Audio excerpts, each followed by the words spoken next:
There, now it's recording.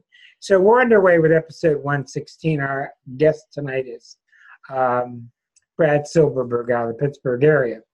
I'm not going to go over what's just happened recently in the planets because I'll really start ranting and raving, and I don't want to do that. And what I'm speaking of is a couple of days ago when Chiron entered Aries, and it's a brand new green light blast off. People are calling me, how come I don't feel it? How come I don't feel it? Oh, I'm doing good. I'm doing good. How come I don't feel it? Well, I don't know why you're not feeling it, and I'm not going to go talk about it. So tonight we're going to talk about Brad. I've known Brad. I'm feeling it. Yeah, well, Brad, you feel everything. Brad is a Pisces, and he's just got remarkable senses with his feelings. He can just sense fine energy. Brad has a lot of Aquarius in his chart. He's a Pisces. He also has Aries in his chart. I got to know Brad 14 years ago. Brad was coming out of the Washington, D.C. area where he was this incredible metallurgist, blacksmith, just doing his great big iron gates for people, custom-made, beautiful things. I'm going to be showing you a lot of pictures while Brad's talking tonight. I'm going to be showing you pictures of his gates and his metalwork, and I'm going to be showing you where he works now. He met a woman, so he married her and moved back to Western Pennsylvania. She was an artist, a retiring art teacher. Her name was Kate.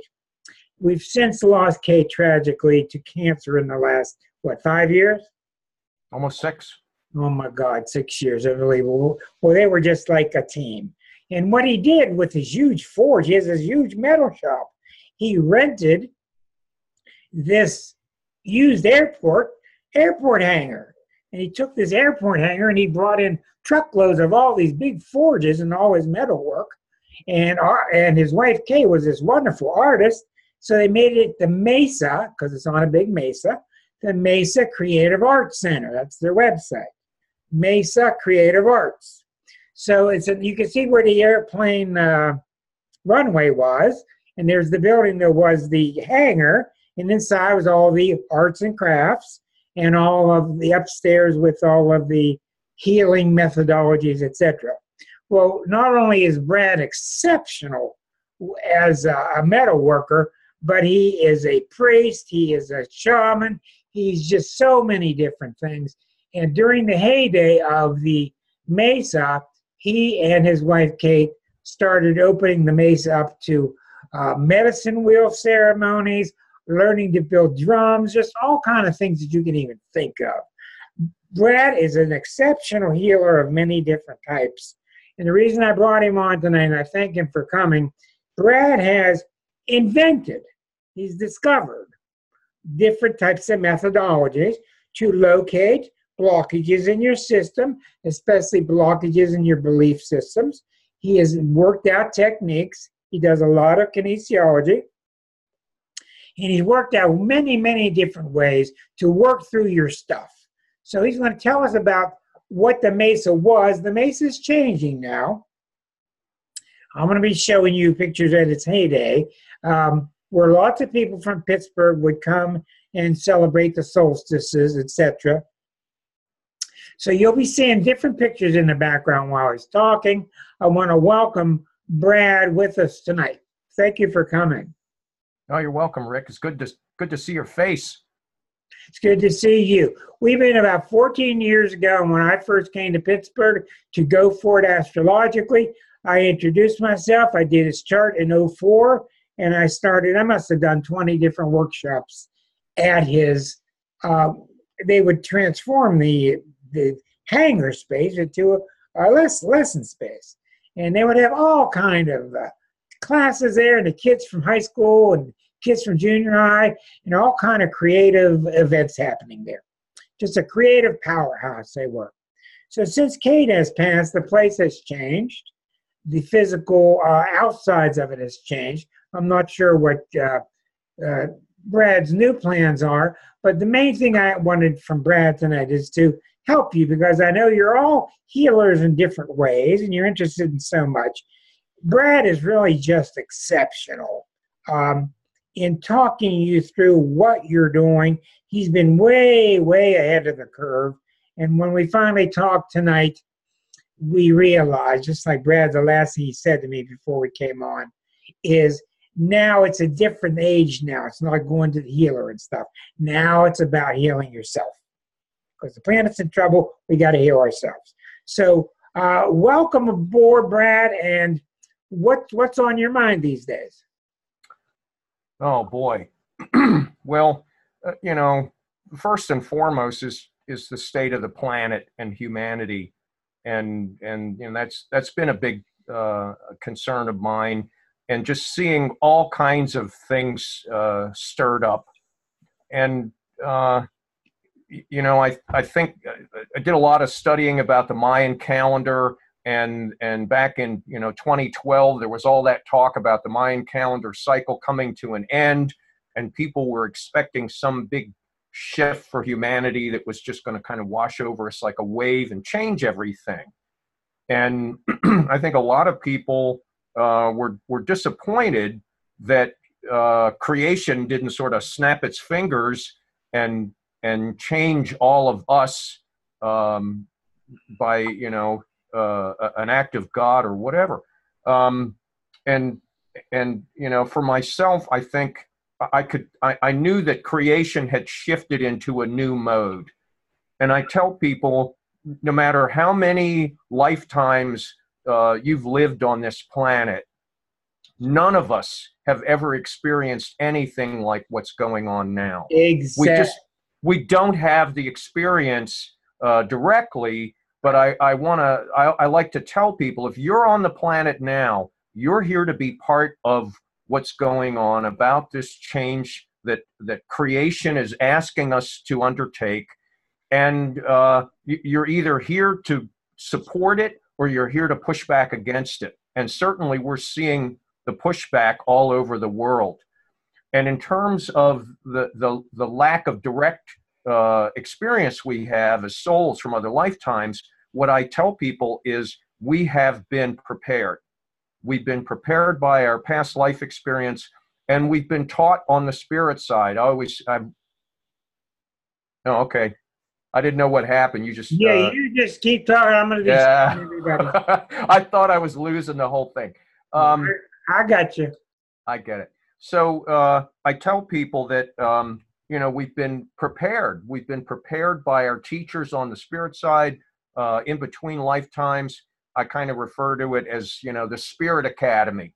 We've all been to Spirit Academy, and so on the one hand, we may feel like we're winging it as we go through what's happening now, but we've got the tools, and I tell people we all have the capacity to remember from the level of our soul. Some people came in remembering more than others. I was fortunate that way, that when I was a kid, there were things I remembered and felt I had some sense of, not knowing where or why I had that knowing.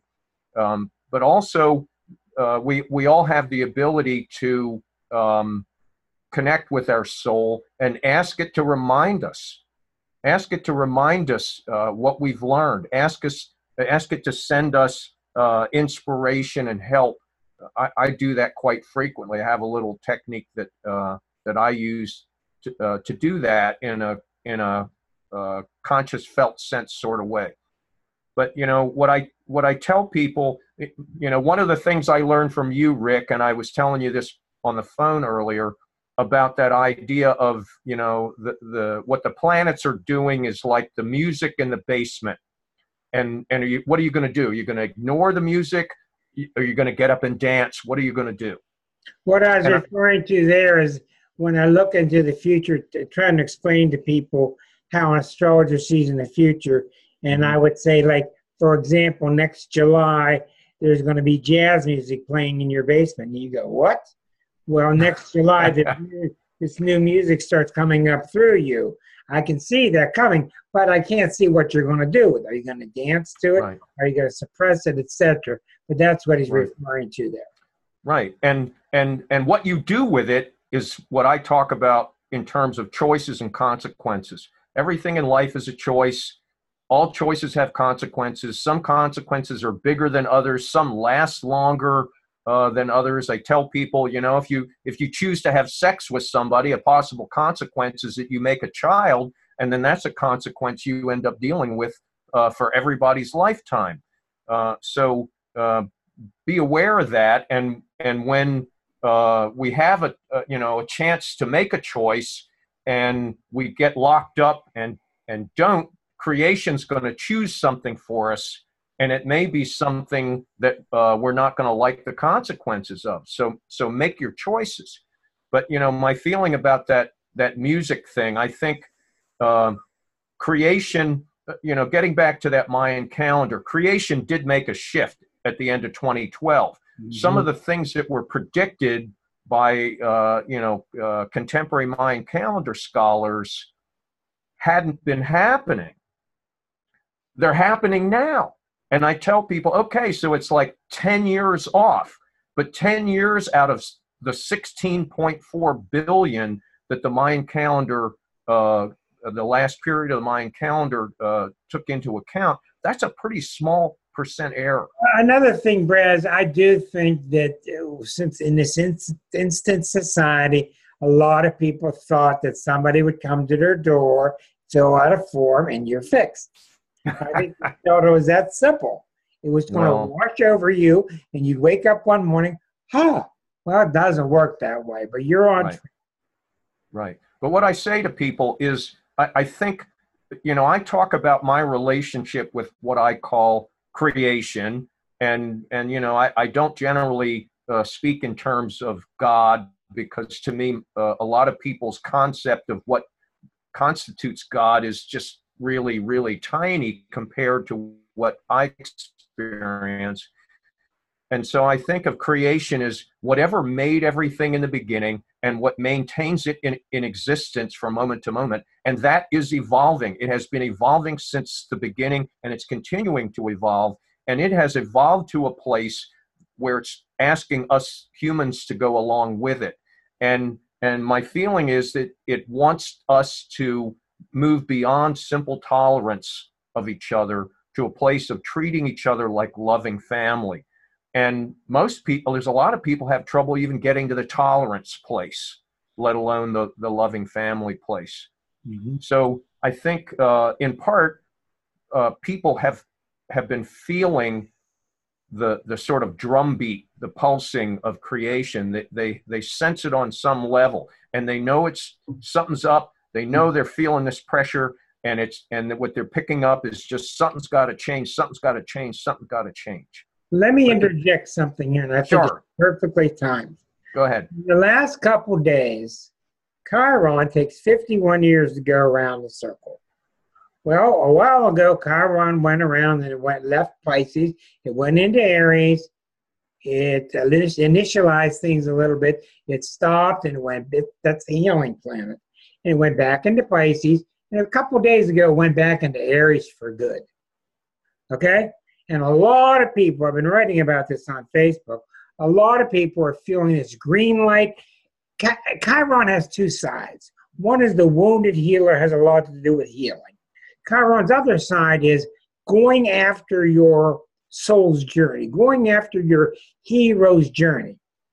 Okay? Yeah. Well, a lot of people felt it, and you see them on my threads. A lot of people said, boy, I felt it. I put the pedal down.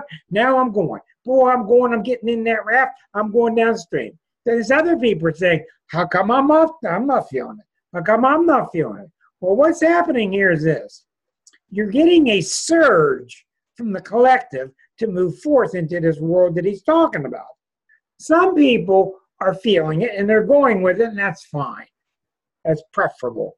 Some people are not feeling it, and it's because they have overriding Saturnian problems. Like they have karma that have to take place first. They have to take care of their parents first. So it's being overwhelmed by Saturn. It's still going on. It's just they got to take care of other things first. But the ones you got to worry about are the ones that are getting worse or the ones that aren't feeling anything.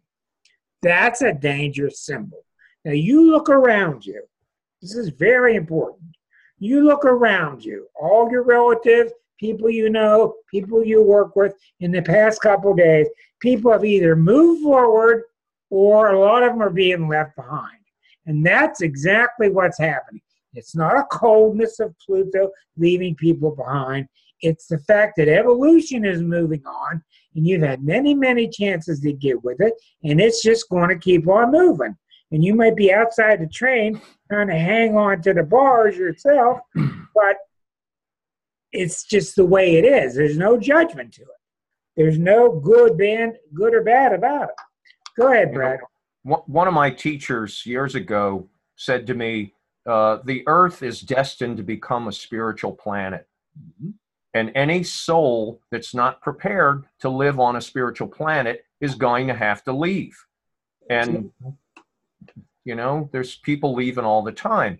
But, you know, getting back to that thing about, you know, creation asking us to change and that pulsing for change. And you know, part of the Mayan calendar teachings is the idea that creation is speeding up. The rate that new things are being created is speeding up. And all you have to do is look at the last, whatever, 20 years and how quickly new technologies are happening, how quickly, you know, you look at the news, somebody gets in trouble one day and they're gone from their position 2 days later. It's happening so fast now. But I think a lot of people they have some sense of that something's got to change, something's got to change. And to them, there's a tendency to play pin the tail on the donkey with the outer world.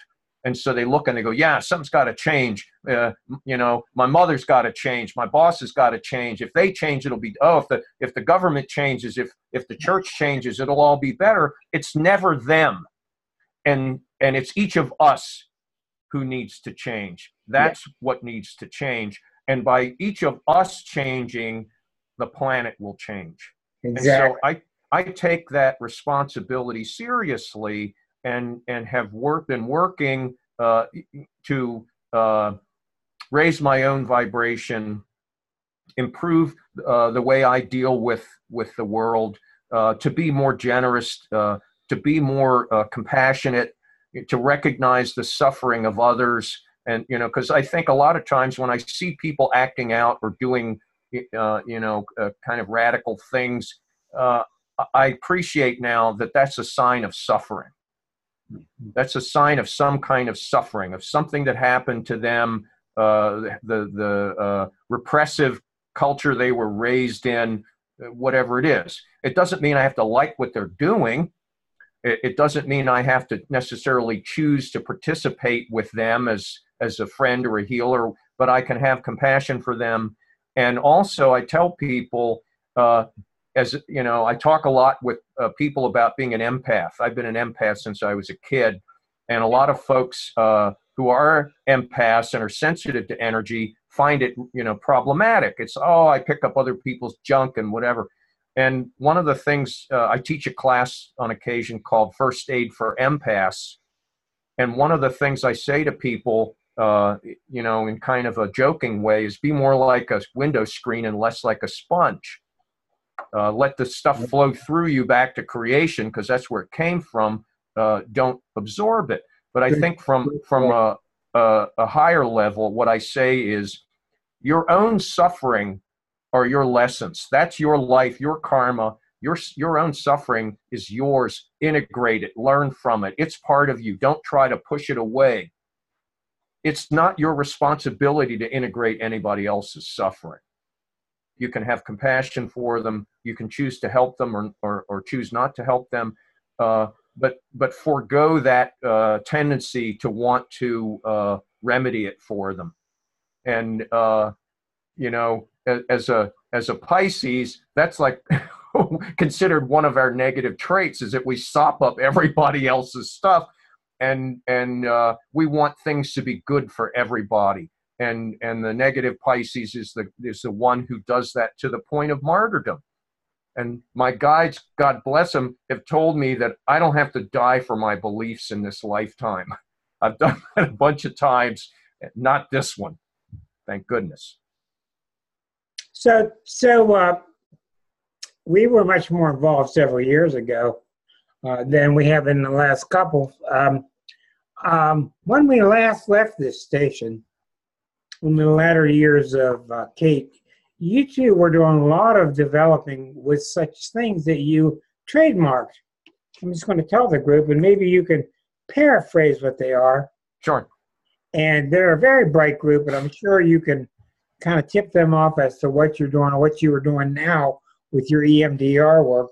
But the couple of things I did see on your website reminded me, I remember when you were working so much with the send back technique. Back technique. There was the magical thinking healing through magical thinking. Then the new one I didn't really was around at the time, guided head movement healing. Could you speak of those two or three and what they were about? Sure. Well, again, Rick, I think I was fortunate that I recognized from the time I was young that I had problems, that I had things going on inside of me that made life difficult. Certainly the being sensitive to energy and other people's emotions was part of that. But I think I recognized that, other people could experience the same situation that I was, and they seemed to be okay with it. And I was getting anxious or upset or angry. And so working with different kinds of, I learned about different kinds of healing techniques, probably starting, 20 years or so ago. I learned about energy healing, flower essences, crystals. I was working with all those kinds of things, which helped on a lot of levels. At the same time, I could see that there were patterns that weren't shifting and changing.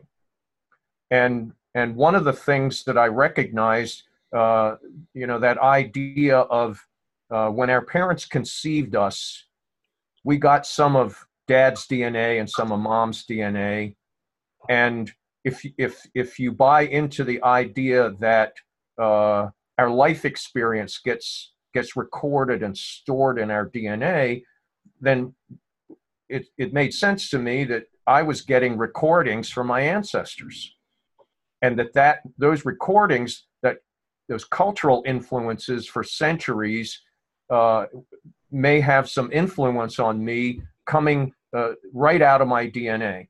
And so my dear Kate and I worked on this idea of envisioning sending healing back to our ancestors. And what I learned from doing other kinds of energy work, Reiki, and for instance, talks about the idea that we can send healing through time and space. So it made sense to me that if I can send healing back through time and space, if I could send it back to my ancestors, to the ones who had the traumas that started those beliefs, and send them healing, that healing would then come forward back to me.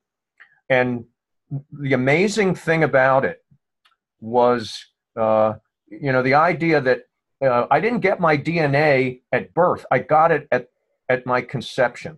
So it had been part of me since my cells were growing.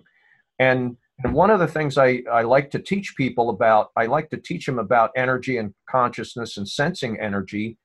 And one of the ways that we humans sense energy or sense things fastest and bestest, as I say, is by noticing whether something changes. And when the change is big or the change is fast, we're more likely to notice it. And often when I teach people about sensing energy from crystals or other things, I say, just start with same or different. Get a sense of what you experience of yourself in the room right now. Hold this stone now and just tell me same or different. Let go of trying to explain it or understand it or even tell yourself a story. Just same or different. So if the energy from my ancestors was there in my DNA from my conception and it never changed, it's been my same since my conception. And at some point in doing this work, and when we did it, we would invite large groups of people. Sometimes we'd have 15 or 20 people and we'd pick a theme, and we'd all envision working with our ancestors at the same time. And one day I noticed something different. I noticed a sensation of lightness behind me that I wasn't familiar with. And I realized that the energy coming forward to me from my ancestors had finally shifted to a point where it was palpable. And we worked with that for a while, and then, you know, came to that place where I felt like I had, you know, we had done what we could do, especially in my own case, to help myself. And then I recognized that there were still things out of balance. And so we looked for other techniques to locate, to ping out those issues. And we use kinesiology a lot, you know, muscle testing a lot, to see what our bodies and our inner selves held as beliefs, held as concepts, held as fears. And we played with, you know, magical thinking healing was kind of fun.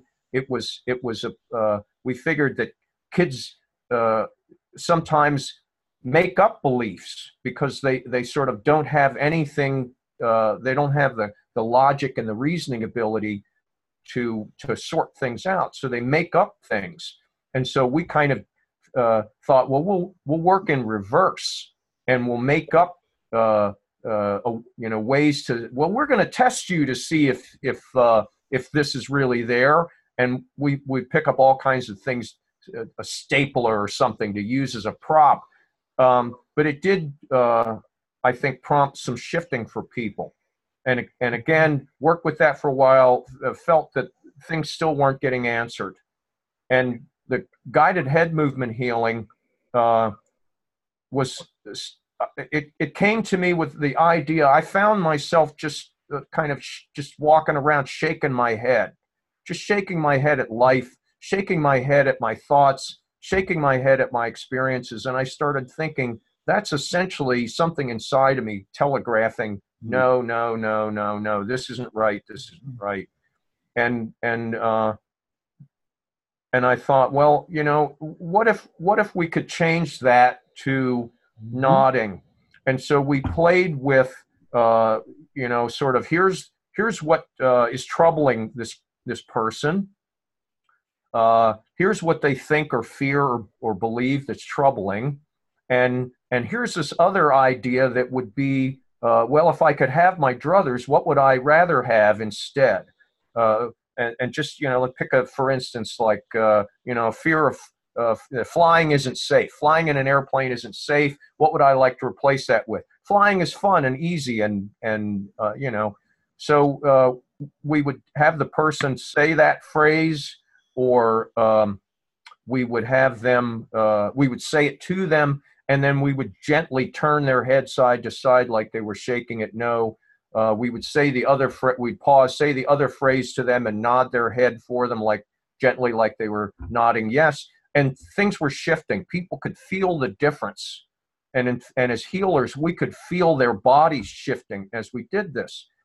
And when I would tell people about it from time to time, some of my friends who you know, have been trained as healers, they'd say, well, that sounds like EMDR, eye movement desensitization and reprocessing, which is a technique used by some therapists, psychology trained therapists. And in the last 6-8 months, I was fortunate to, I was just telling somebody, I think, about the guided head movement healing, and that it was like EMDR. And this man who's a Mesa person said that, you know, I knew him to be a retired therapist. He said, well, I trained in EMDR. I was like, really? Would you work with me? And he started working with me, and I just had amazing, amazing unlocking experiences, unlocking of childhood trauma, and finally, you know, to the point where I'm able to work on my own with myself. And my therapist friend and I, we went way, way, way outside the box, and I continue to do that. I'm not hearing you, Rick. I want to get this in 1 second. I want you to go back. But I want to point out something, since it's an astrology show. and we'll get back to this because this is the critical part of the show I thought would be the EMDR talk. When I first wrote this book, the title of that book was Pisces, the Ultimate Sign. Oops. And if you've read, huh? I'm laughing. Well, most Pisces do. If you have read the book, what you see is it's not that every Pisces person is greater than everybody else. As a matter of fact, I've seen since I've written the book in 2011, Pisces are a lot of messed up sorts. A lot of them are alcoholics, a lot of them are drug addicts, a lot of them can't face reality. And it's understandable because I also wrote that Pisces is the hardest sign there is to be. It's the most challenging. The reason why is the other 11 signs have reason to build on some part of their ego. Well, the Pisces is past that. The Pisces doesn't want the ego. The Pisces is the first sign that goes beyond ego, trying to return to the oneness, and that's not easy. Okay? The reason I'm bringing this up is this. So we changed the name of the book to The Exquisite Zodiac for many reasons, mainly because we didn't think people would understand it. But what we really meant by Pisces, the ultimate sign, is that all the signs are within Pisces, and it's a very undifferentiated, well, that's a hard word to say. Try to say that. Undifferentiated. Undifferentiated. That's really hard. Yeah. Sign. In other words, in astrology, it's a big deal with a Virgo-Pisces axis. Virgo, everything's separate. Pisces, it's all included. Virgo, it's this and this and these details. Pisces, it's all the same. Now, did you notice how he does something so effortlessly, which I've been shocked since I met him in 2004? Did you notice he treats a head movement like he does a person, like he does a whiff of air, like he does a leaf? He treats all things that they're the same. And that's one of the reasons he's so comfortable, along with his moon in Aquarius, that he's able to float between different dimensions, but the Aquarius in him allows him to keep it all in perspective. That's Aquarius rising. Yeah, and the Aries rising. Well, a lot of times, Aquarius rising, Aries moon. Aquarius rising, Aries moon, right. Okay. But the point is that a lot of people get involved in these and they get spaced out. They don't know how to structure it.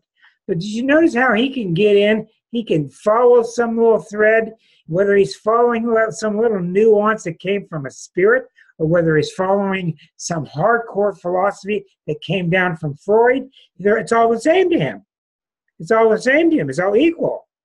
It's all just another part, another wisp, another leaf of God.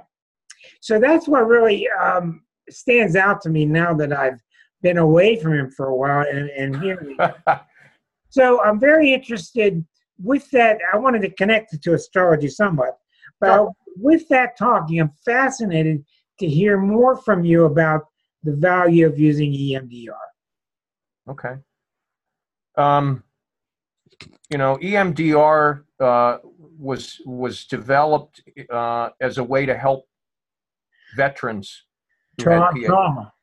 PTSD from war trauma, and the concept behind it is that when we experience trauma, we can't process it on all levels while it's happening. It's so overwhelming that we can't process it on all levels as it's happening.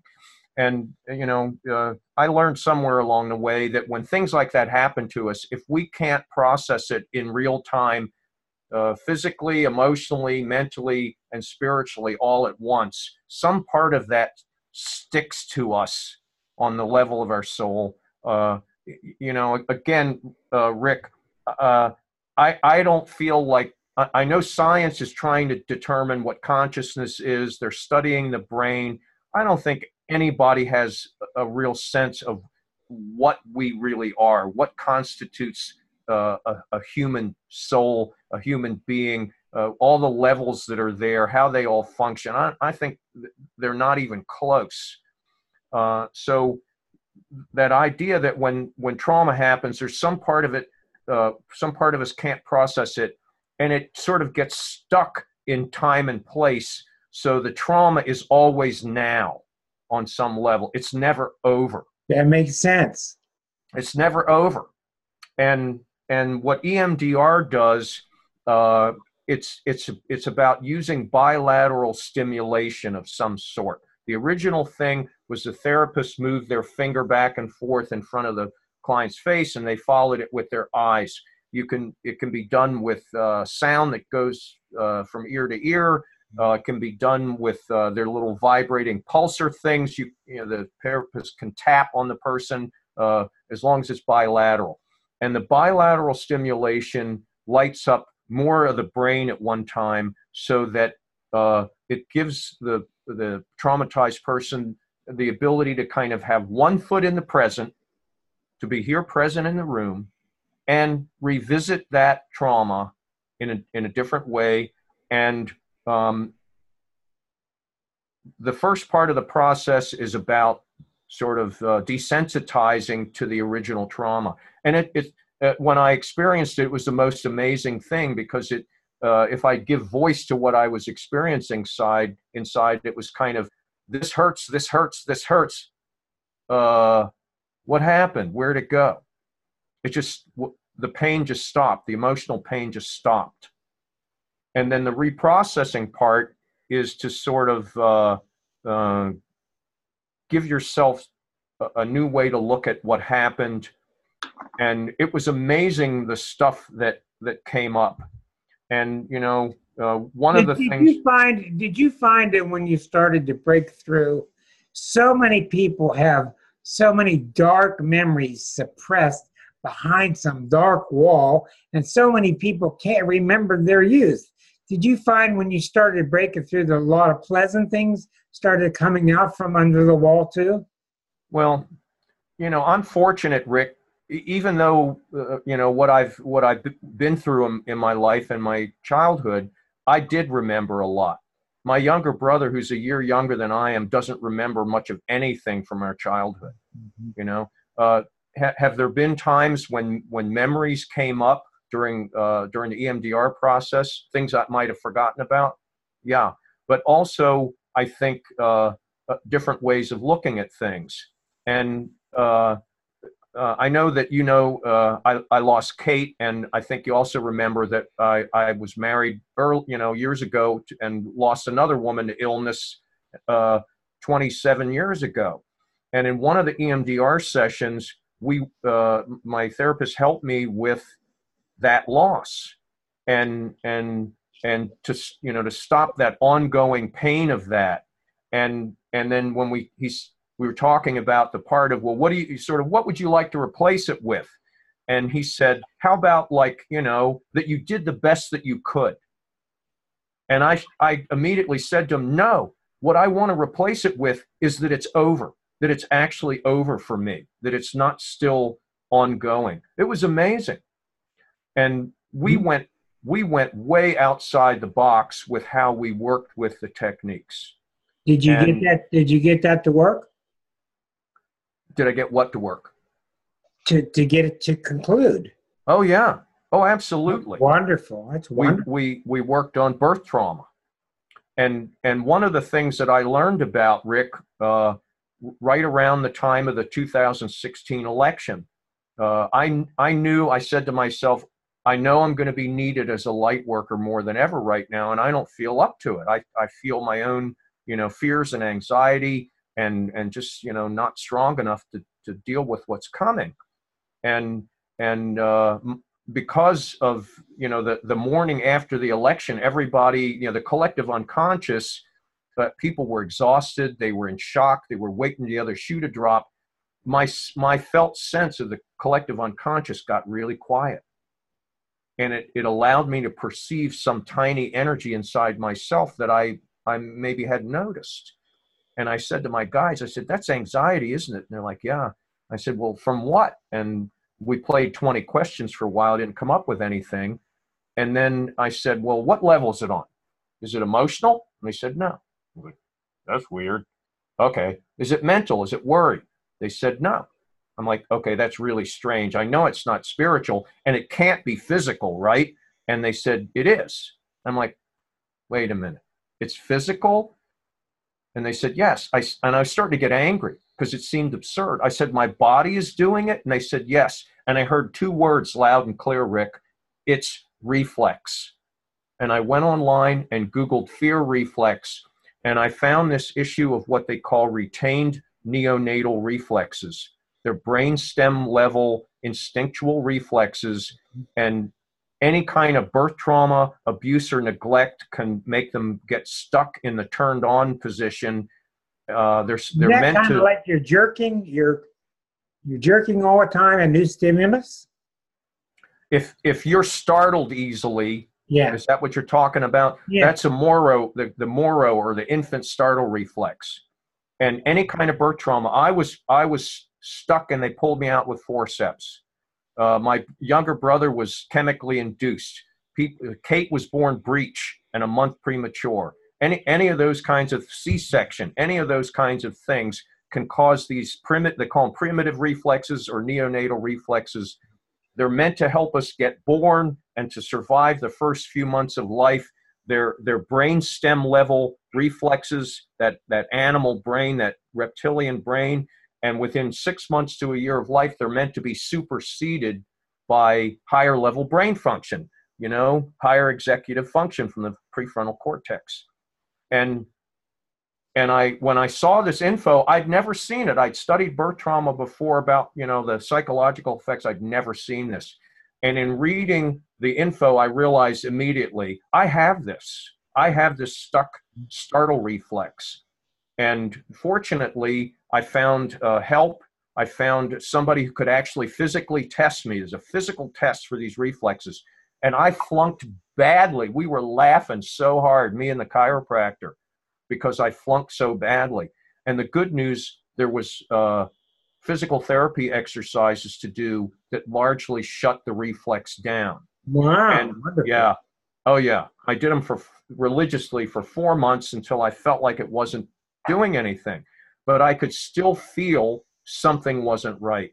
And when when I found the EMDR and this therapist friend, and when we did a thing about the birth trauma, it clicked, and I found myself crossing. You talked about the hero's journey. I found myself passing through the portal that I'd been trying to get through since I remember. And since then, I've just been building on that.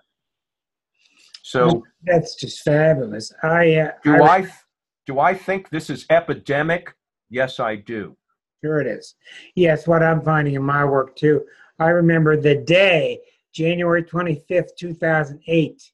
I remember the day that Pluto was going into Capricorn. And we've been waiting for months and months and months. We knew it. And that day went in at 9:30 at night. But during the day, a woman came to me named Flo. And she came to me. Pluto's entering Capricorn on that night, right? She came to me. She was a grandmother. And the granddaughter would not let her see her grandchildren. And she was afraid that her daughter-in-law was forcing the kids through satanic practices. Talk about Pluto. Anyhow, long story short, so even to this day, the grandmother's not been able to see the grandkids. But what was interesting about that is I went back to her past with this woman, Flo. She witnessed her father shoot her mother with a gun. Right. The woman survived. Right. She witnessed dad shoot the mother with a gun. Yeah. And the woman survived. And then she grew up with these people. Yeah. She spent the next 12 years with these people. Yeah. So in keeping with what Brad's saying, what I was telling Flo, she spends her whole life, now she's in her 70s, she has spent her whole life since she was 12 trying to stop dad from shooting mom. Yeah. Whether it's in this article in the newspaper, whether it's this story, whether it's this movie, whatever she's doing, she's constantly reliving that procedure trying to stop dad from shooting mom. Yeah. You can't blame her. And her parents are dead, and she's still trying to do it. That's right. And even if she did, it wouldn't matter. So what I have learned is looking into astrology charts, when you find a trauma in the early years, that trauma matches almost exactly with what you should be doing. People want to know their life direction. Your life direction is based on reversing that trauma. And there are some that think that you set that trauma up yourself before birth on purpose because you I've need certainly thought of that. What do you think about it now? Well, I think, there's, will I ever know all the ins and outs of creation and the different levels of things? I've certainly weighed that back and forth, Rick, about did my soul plan out all of these things? Certainly, I'm willing, the first time somebody said to me, well, you chose your parents, I was like, oh my God, I know they're right. What was I thinking? But do I think that there were choices and consequences that came into play? There's some people who say that free will is an illusion, that our souls have planned out everything that's going to happen to us in our whole life, and there really isn't any free will. It just sort of feels that way. Right. I don't know. It seems to me that certainly I've been able to screw things up at times. But exactly what you're talking about, Rick, that that idea of the trauma is ongoing, and there's I tell people our unconscious self, whatever you want, our inner self, our unconscious mind, our subconscious, it does a few things really well. It remembers everything we ever experience. It's very good at suppressing painful memories. And it will also bring those things up from time to time, often at really inopportune times, to try to resolve them. It wants resolution. It wants resolution. And sometimes people get re-traumatized because that stuff gets brought up at completely the wrong time. That makes a lot of sense. Well, we're going to open this up to questions in a few minutes. Sure. And in between here, I would like to ask you, you have some very advanced people here. We've heard lots of subjects. This is about our 200th week, whatever. Anyhow, what can people do? People are worried. People are concerned. This is not a group of people that are going to point and blame each other. This is a group that's taking it upon themselves. These people are leaders.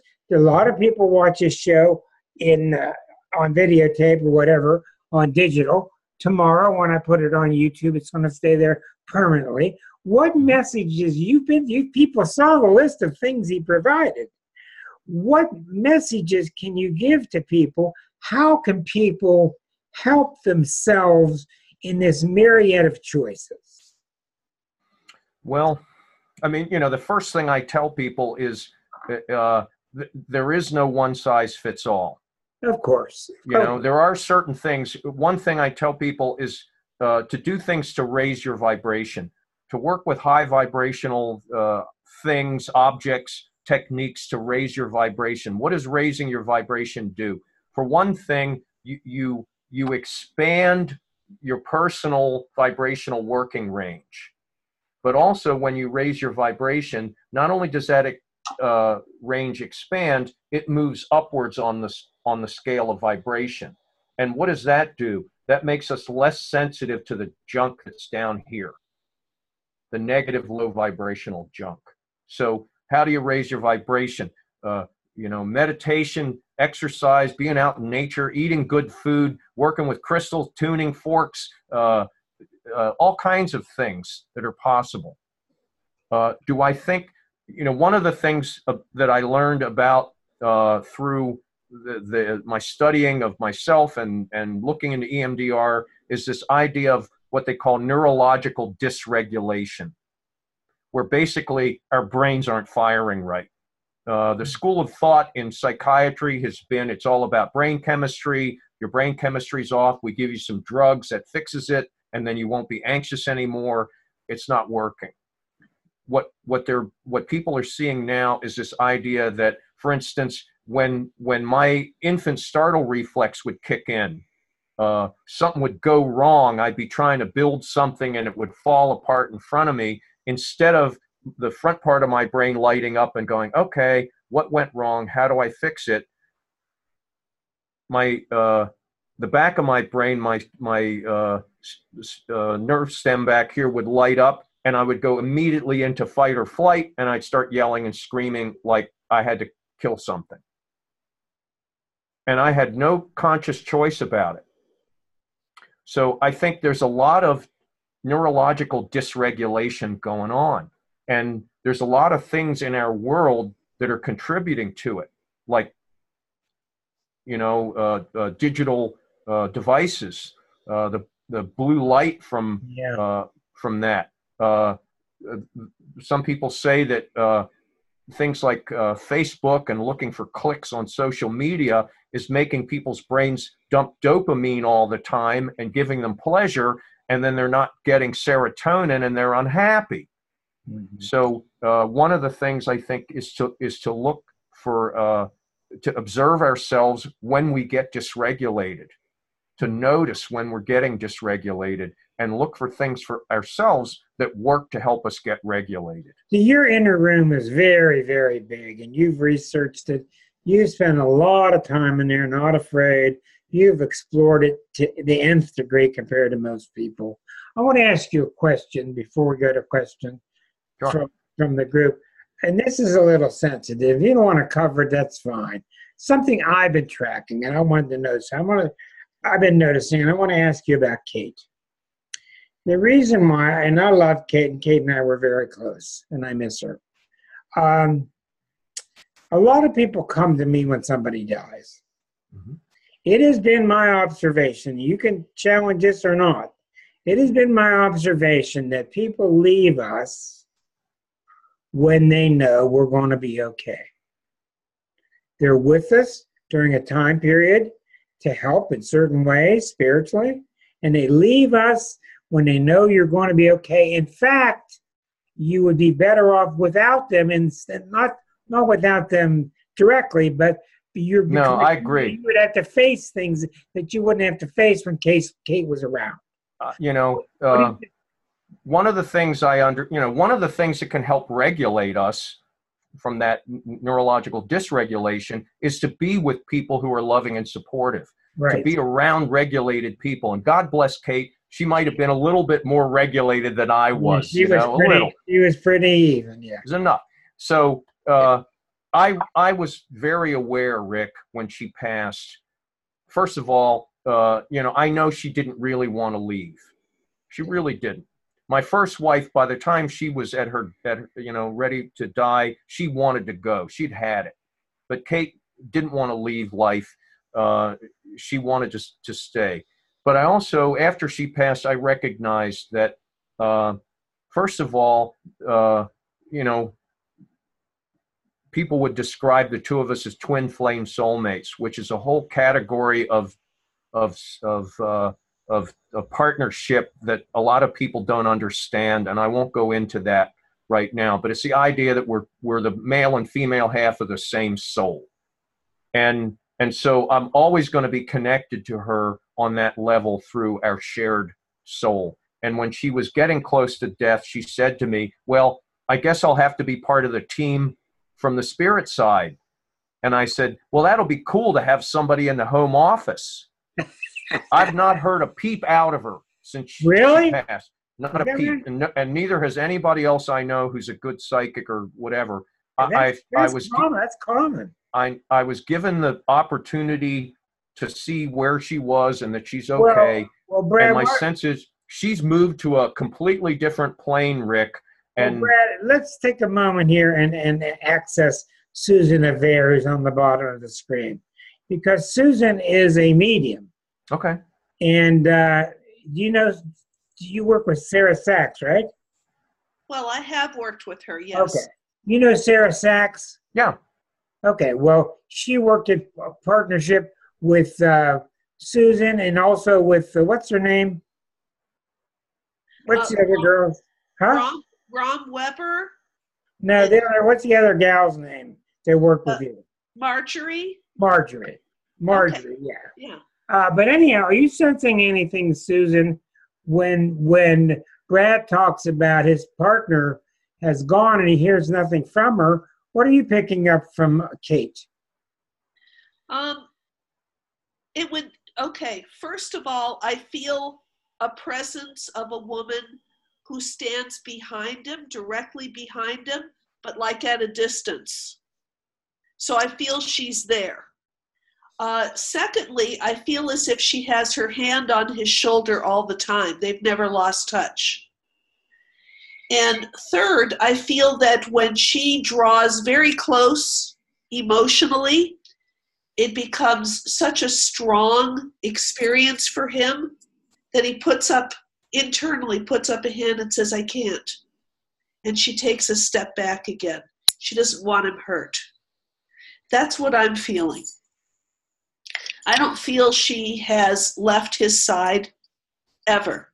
She's always with him. Again,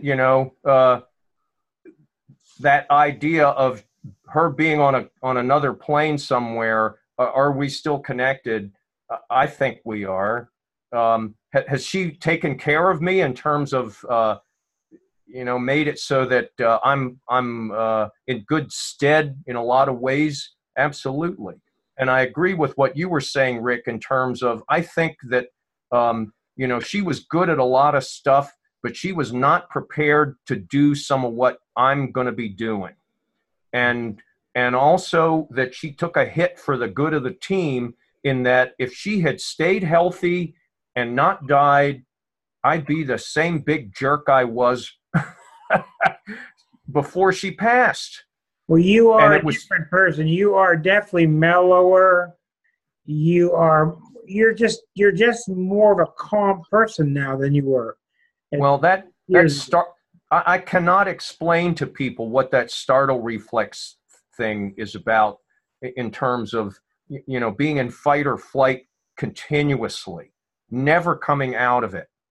And the toll that it takes, even on the physical body. I found out that there's, some of the physical symptoms I'd had in my life, like trouble with blood sugar, low blood sugar, that being stuck in flight or flight alters the cellular energy metabolism and makes you burn through sugar. And I was like, oh my God, so with that shut down, friends of mine were noticing the change like right away.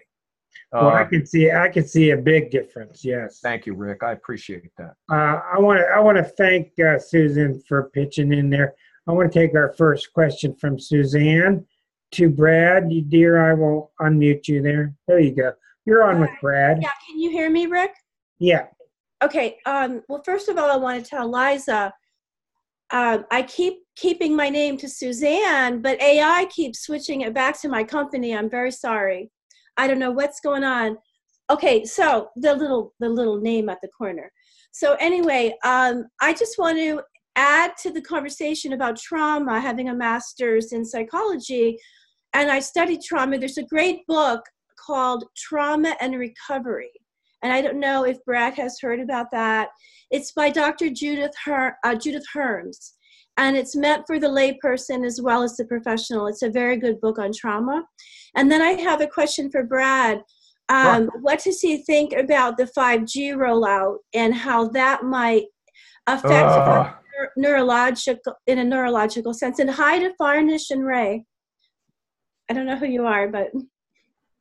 Well, one of the things about, some people don't even know what we're talking about going from 4G to 5G. I'm not a technophobe. I love using my laptop and being on the internet. I don't use a cell phone, and I turn off I don't have my computer on Wi-Fi. It's plugged right into the phone line.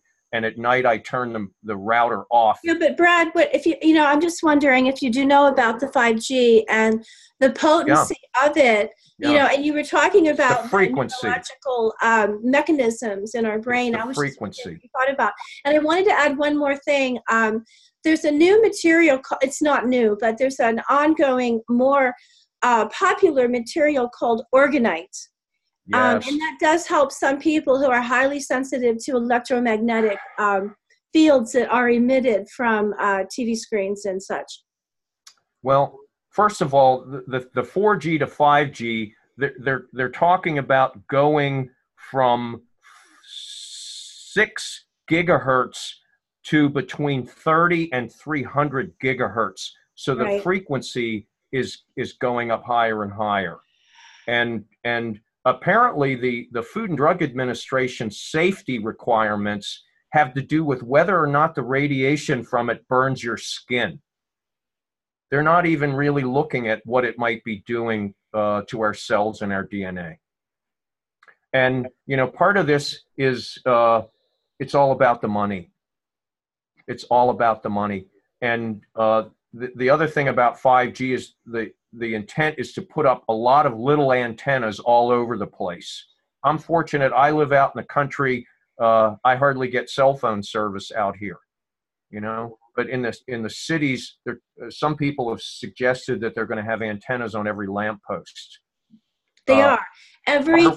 Yeah, they are. They will. Yeah. Are we affected by broadcast energy? Absolutely, we are. And some things that can help earthing or grounding, you know, connecting to the Earth's electrical ground can help with EMF. But you know, Suzanne, this thing about like crystals and things blocking EMF. Organite. Well, organite is plastic and metal chips with a crystal in it. I've made organite. I've played with it. The layering of inorganic and organic materials. Yeah. Thank you. I'm not a huge fan of organite, and you know, my guides have just said, like, you don't need to deal with that stuff. But you know, when it comes down to these things, I've watched people on the internet go, oh yeah, this blocks EMF, and here's my meter, and see, it's blocking it. But often the way they're approaching it is not good scientific method. And really the only way to block it, to block the radiation itself, is like to put yourself in a copper cage. The thing about things like organite is they may be changing the sort of metaphysical component of this stuff.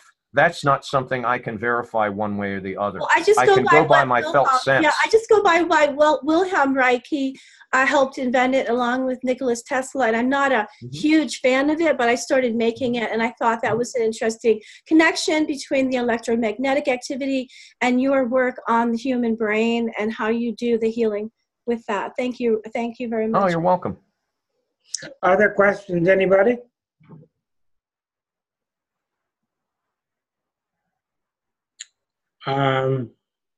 Okay, empaths. I'm getting a question here. Oh, 1 second, Marcia. I'm getting a question here. Anonymous question. Empaths, trauma as a child. Type this up before you mention dealing with trauma with EMDR. Do you think trauma experienced as a child leads to reading energy in others as a survival technique? I remember at age 5 that I was going to make up to my parents for the hurt he inflicted on my parents. He was 10, so 5 years older than me, and I don't remember specific events that took place before the age of 5 that led me to that conclusion. But that idea for a cure came to me during a particular moment. Well, if the question is, does you know, living in a trauma kind of situation make us more empathic? You know, one of the things that I think that retained startle reflex did contribute is what they call hypervigilance, and hypervigilance is always watching out for danger. And there's a tendency, you know, kids can have trouble in school because it's hard for them to focus on what's right in front of them, and there's a tendency to watch the periphery instead. Might that have made me more sensitive as an empath? Yeah, I think so. And I tell people about being an empath. Often they're complaining about the unpleasant effects of picking up other people's thoughts and emotions and whatever. And thank God I'm not the kind of physical empath. I don't feel other people's physical pain. Good. I don't do that part. But do I think that being an empath and being able to sense people's moods and you know, their intent before they do it is helpful to protect ourselves? Yeah, Absolutely. Do I think, I could, when I was a kid, I think it was more just being bombarded with a lot of negativity and fear and anger and feeling that in a palpable sort of way. Okay, very good. Thank you, both of you. Marcia has a question for you. Go ahead, Marcia. Yes, thank you for being here tonight. Oh, you're welcome. Your discussion about this transfer from 4G to 5G that could be happening to us. It is happening. I find that very frightening, and that it's a bombardment. And you talked about ways to help by earthing and grounding. And I would like to know maybe some examples of that. Okay. I did that for a while. Go ahead, Brad. Sure. Well, there's different ways to go about it. The simplest people say is to go just stand barefoot on the earth, skin to skin contact with the earth. And the idea, it's different. We're not talking about the kind of grounding your chakras, grounding your subtle energy system thing of envisioning roots going into the earth. We're talking about electrically connecting to the flow of free electrons from Mother Earth. Do I also think that there's more than just electricity coming to us from the earth? Yes, I do. There's a lot of products on the market now where you can, get a pad or a mat or a band that you can plug into the grounded outlet in your house, which connects to the earth. And like any of these things, Marcia, if you go online and Google anything holistic, you will find the people who think it's the greatest thing ever and the people who think it's the work of the devil, the debunkers. Well, I've done a bunch of it, and if you need some, I'll send it to you for free because I'm done with it. But it definitely benefited me for a while. For some people, it can reduce inflammation. It can reduce pain. It can, I think also that connecting with the earth helps us regulate. And certainly, for me, if I can, I want to be out in nature. I want to, go out in nature.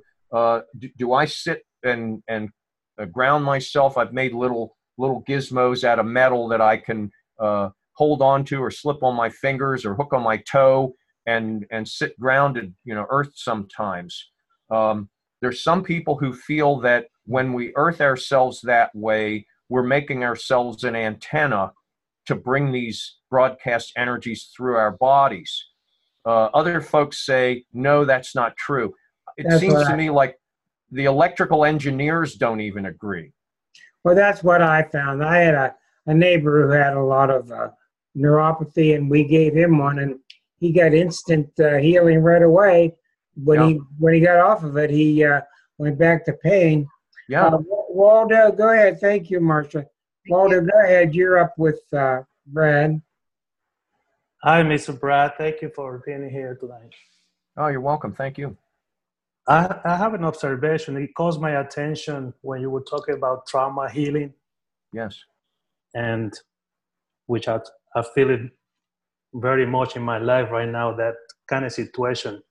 Mm-hmm. And I think for some reason, when you were talking, all this thing comes to me, or that we here to heal the tribe, our ancestors, and everything.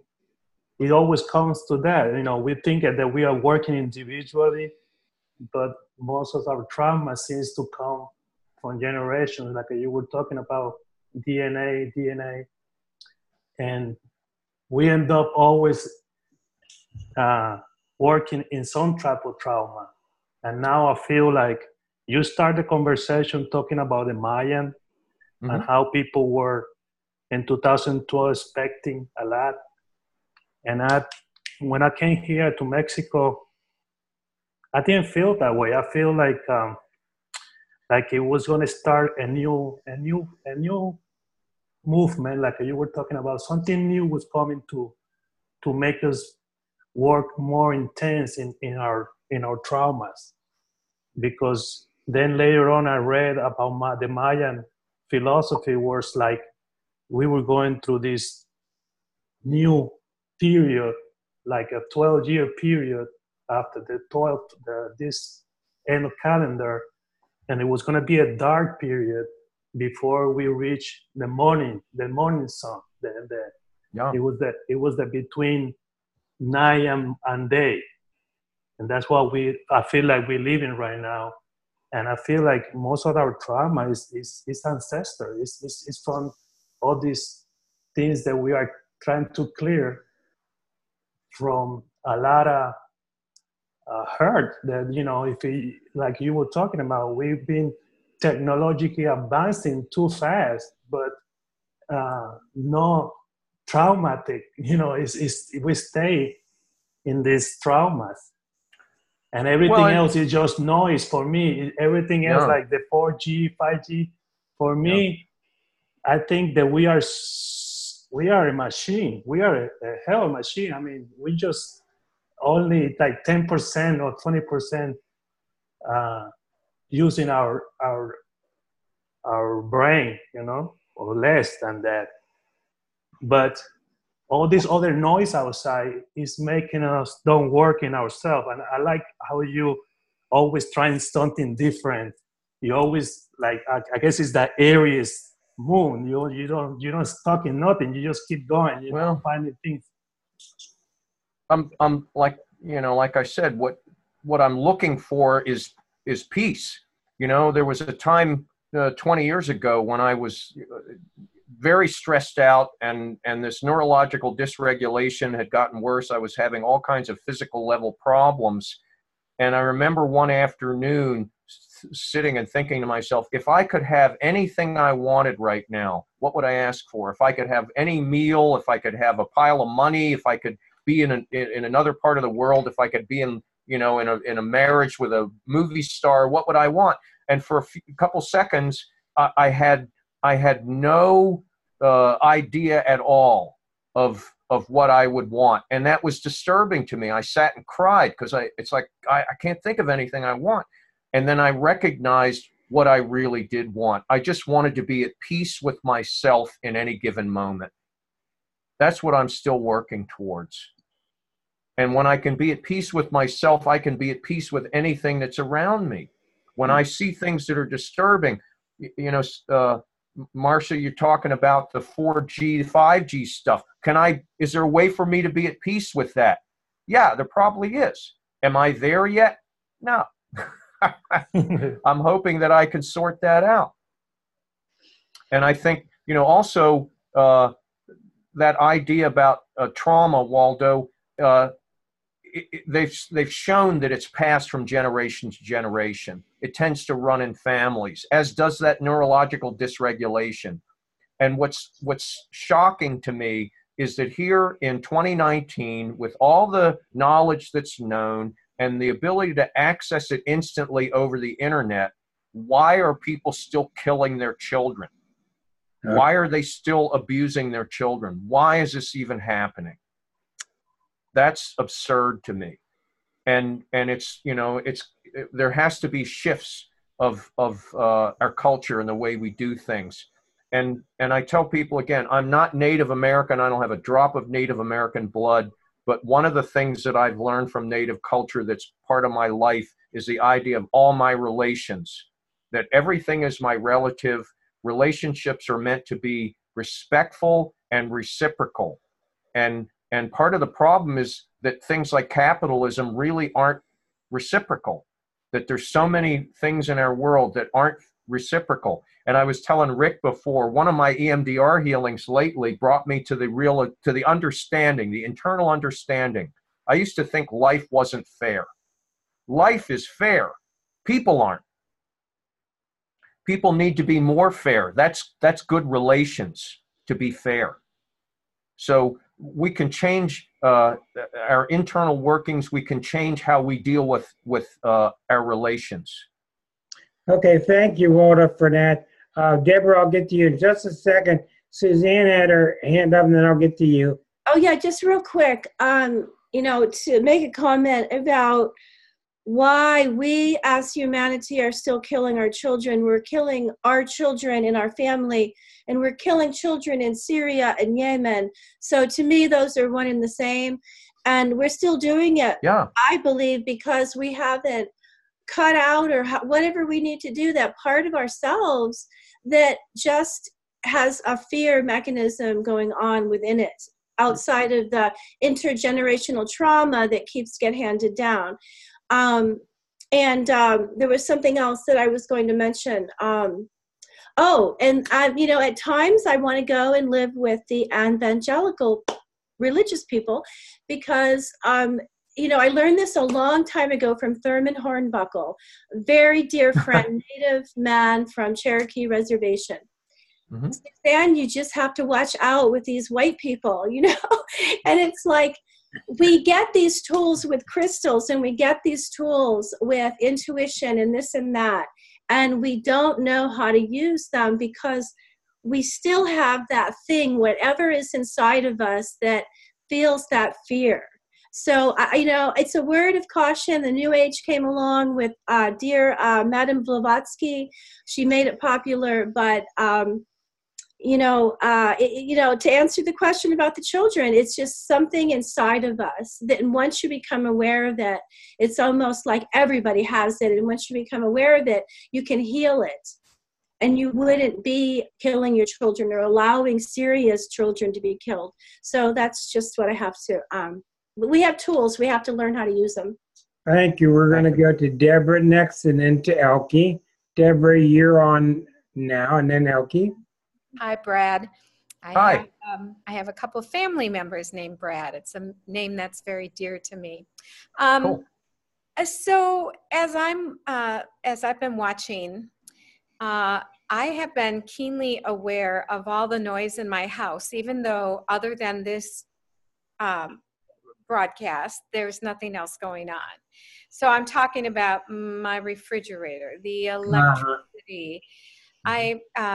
You know, I get a lot of tinnitus, but, you know, my question for you is, with all of the methodologies and modalities that you've explored, have you ever either done light deprivation or sound? I mean, you just can't get away from light, and you just can't really get away from sound.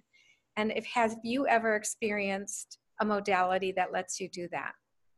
You're talking about like a sensory deprivation tank or something like that. Yeah, and I don't like the word, that's the sound of those words, but yeah, but it's very peaceful.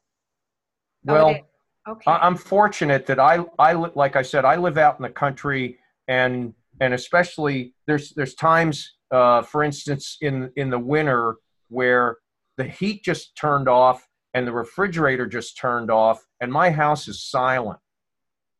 I get to experience that.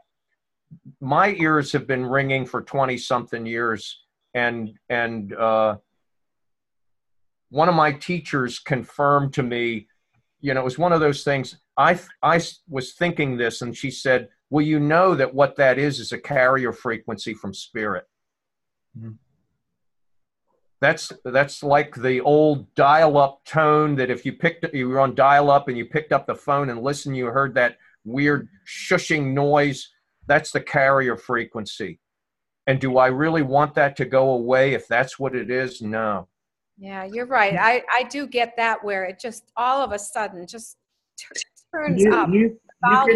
You can rent a sense deprivation tank, and you float in the dark on heavy salt water, and you're above the water, you're on the surface.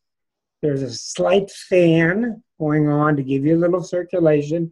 There's no noise, you can't see anything. As a matter of fact, George Carlin used it very heavily. A lot of people have. Well, it sounds fine, but you know what I would like is the kind of darkness where I can see the whole. Well, then there's all different types. Yeah. But yeah. You know, good. Rick, you mentioned something, you know, when you were talking about Pisces, about undifferentiated consciousness. Right. And I had an experience once when I was in the hospital in Tulsa with Kate. You know, we were out there for a long time, and she'd have appointments and we'd have downtime in between. We'd come back to the little motel room we stayed in within the hospital, and we'd put on what we called a nap movie, and we'd conk out. And I'd be in the recliner chair and she'd be on the bed. And you know, probably people have had that experience of dozing off for a nap in the middle of the day. And as you find yourself coming back to consciousness slowly, before you open your eyes, there's that feeling of, where am I? Am I at home? What time of day is it? Is it morning? Is it night? And I had that experience in that chair, and then I fell back asleep. And the second time I found myself coming back to consciousness, it wasn't, where am I? It was, what am I? I knew I was, but it was like, what am I? Am I a planet? Am I a rock? Am I fire? That's right. I'm that Brad guy now. I swear, that's what it was like. I'm that Brad guy now. All those things, and that's the big. And I'm sitting in the chair in Tulsa. So I've had that experience you're talking about undifferentiated consciousness. Well, we're getting there. We're getting there. A final question's coming from Elke. Thank you, Deborah. Elke, I'm trying to. There you go. You're on with Brad. Hi, Brad. I just have a couple comments. Yes, to Waldo, first of all, it's the answer absolutely about the ancestors. I totally get it. But I think some of us have more of an exact position in their charts where that is more of a drive to solve those issues. I don't think it's like that for everyone. And the 65, like the Pluto Uranus, that is a very big focus for that generation to solve those ancestral issues, because you'll find there's a lot of people that were born that chose not to have children. Because if you don't have children, you don't create karma. If you don't create karma, you have other ways of using your energy, utilizing your energy. Therefore, you utilize your energies on the deeper lineages, like your ancestral stuff. The second point is you can heal a lot of things just by witnessing it. I have that. I was dealing with ancestral stuff. It just came up yesterday. I learned through DNA testing about my ancestors and this product. So I was Googling my grandfather, and I noticed where he I didn't know that, but he died on August 2nd, 1942 in a specific battle. So I Googled that, and I was taught to allow this to come up through me, to allow the feelings. There were over 300,000 people gutted and slaughtered in that battle.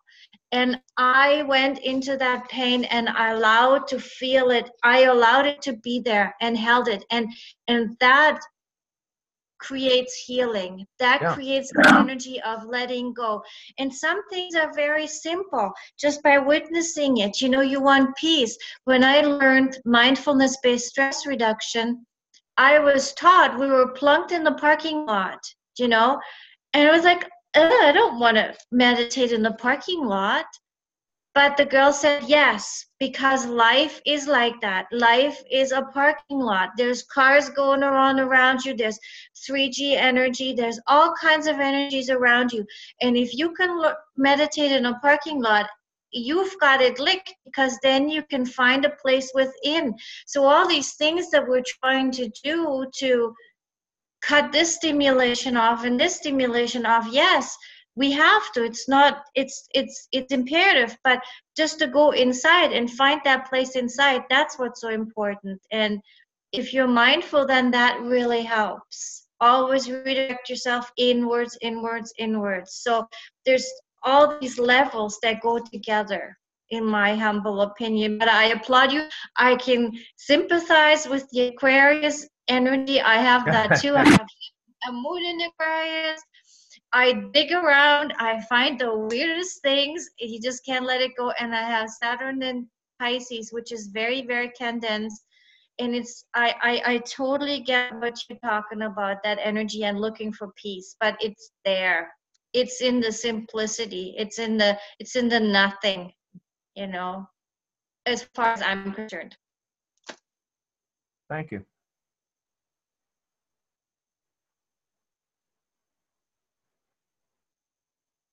You've got yourself muted, Rick. I like what, yeah, you mean, Deborah wrote, if you don't go within, you go without. I thought that was good. I want to bring this to a close and thank all of the YouTube people who have tuned in. And these are mounted up on YouTube just about every Friday, just by going to Rick DiClemente or go to Astrology Unplugged, and you'll see them. Now, Brad, I would like to do something a little bit differently here. I would like to invite you back anytime you want to come to join the group. I think that you're a natural. I would like to invite you back as a guest again whenever you and I feel the urge to do so. But I think you're a natural. But beyond that, tonight I want to keep the recording going for the last few minutes, because I know you've been a very excellent host for years at the great big group meditations. You do a lot of Indian prayers. You do a lot of opening and closing of ceremonies. And I would like for you to lead us tonight in a closing of however you wish. If you wouldn't mind, we'd really appreciate that. Oh, goodness. Well, I'll put you right on. You got the areas you can handle. I'll put you right on. I have to say, Rick, that the first thing that comes into my head is to sing. Are you okay with that? Well, I'll sing quietly.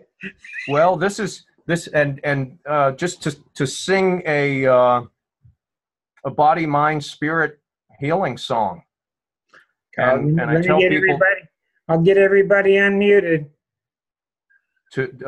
This is not, it's not something I particularly for everybody to sing, but it's to bring this energy through for everybody. Okay, go ahead. You do that, and we will listen, and we'll be right with you. There you go. So often this is in Lakota language, and often these songs are sung 4 verses, 1 for each of the 4 directions. But since this is a body, mind, spirit healing song, it's only 3 verses.